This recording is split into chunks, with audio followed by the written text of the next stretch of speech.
Hello, I am Keyur Chelana, a student of semester 3, Department of English, Bhakt Kavi Narsi Mehta University, Junagadh, Gujarat, India.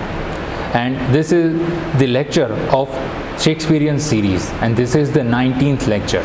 In this video, we will talk about the 7 soliloquies in the play Hamlet by the character of Hamlet. Hamlet is the protagonist of this play. So let's understand what is soliloquy first. A passage in a drama in which a character expresses his or her own thoughts or feelings when either alone on the stage or with the other actors keeping it silent, or a speech in a play in which a character who is alone on the stage speaks his or her thoughts aloud. That is known as soliloquy. So we are going to talk about the first soliloquy which is there in the play of Hamlet. The first soliloquy is very important to understand the characters and the characteristics of Hamlet himself. The first monologue. As Hamlet returns home for his father's funeral, he finds the situation dramatically different from his own expectations. And not for the better, only a month has passed since the old king had died and his mother is already married to his uncle. Hamlet has a low opinion of that man, calling him, I quote, my father's brother, but no more like my father than I to Hercules.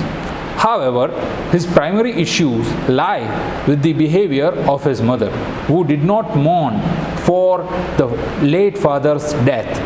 After a month, she married to his uncle, and at this point Hamlet does not suspect that anything was amiss regarding a king's death and simply grievance for her father's death, for the loss of the kingdom he greatly admired.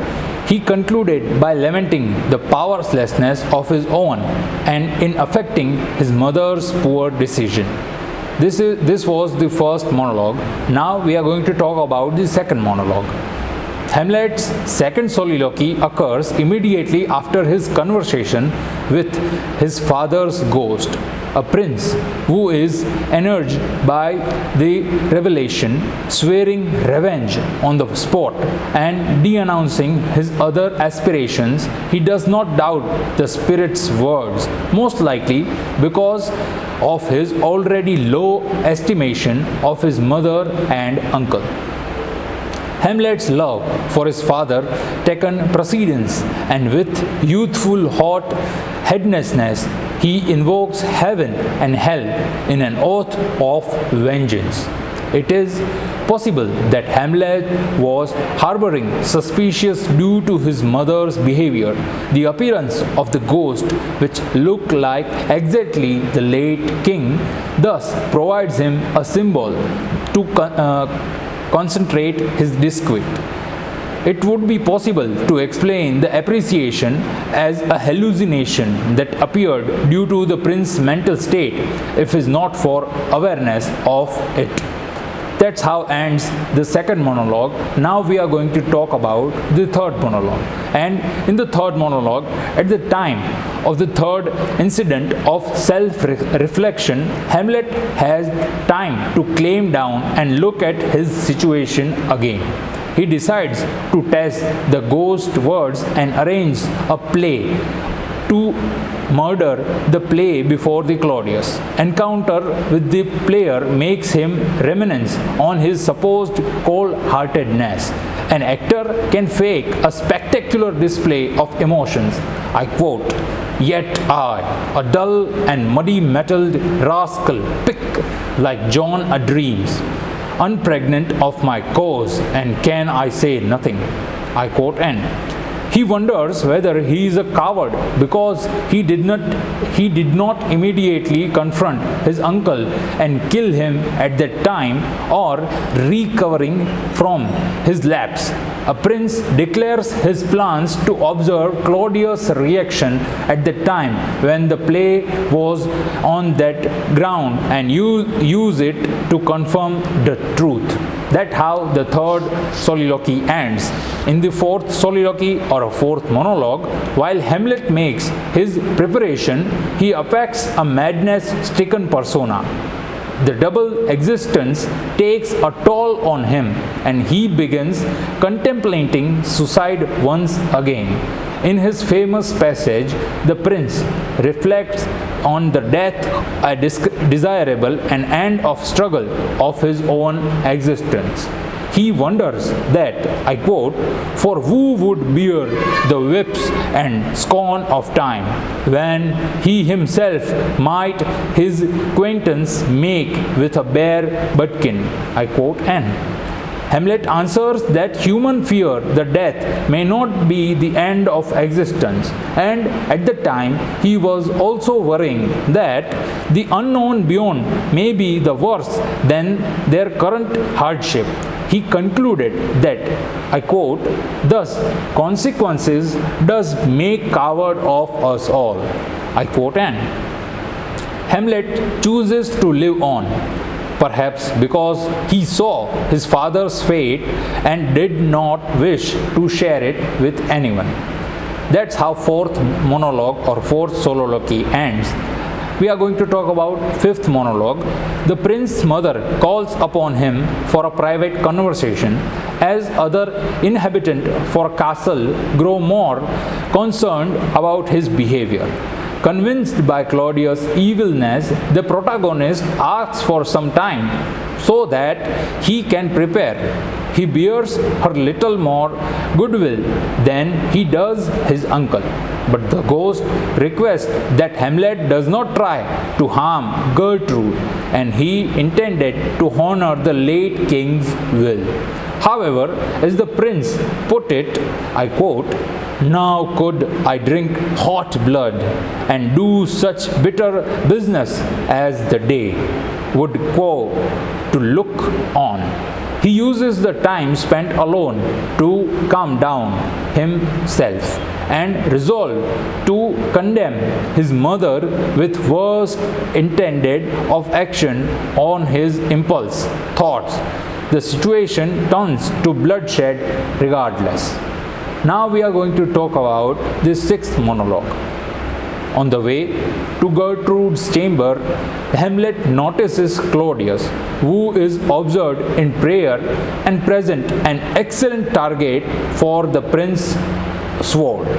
He is tempted to enact his revenge there and then, but the religious significance of an act causes him to reconsider, as Hamlet says, I quote, "A villain kills my father, and for that I, his sole son, do this same villain send to heaven."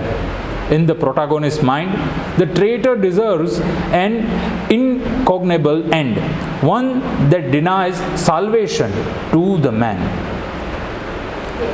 This scene is ironic, as Claudius, the uncle of Hamlet, himself does not believe in that his prayer was genuine. This soliloquy serves to display Hamlet's somewhat idealistic conceptions and the transition from rage and instability to more passive attitude. The seventh and the last soliloquy. Hamlet's final instance of self-reflection occurs after his exile to England, when he encounters Prince Fortinbras's army. Numerous men go to die for a worthless patch of land, yet Hamlet could not exact righteous revenge with all the time and opportunities that he had at that time. He describes his thoughts on the act as, I quote, "but one part wisdom and the other three parts cowards." As can be seen in the soliloquies before this one, Hamlet tended to choose to wait and reflect instead of acting or the act of killing his own uncle, always finding some reason to delay Claudius' death.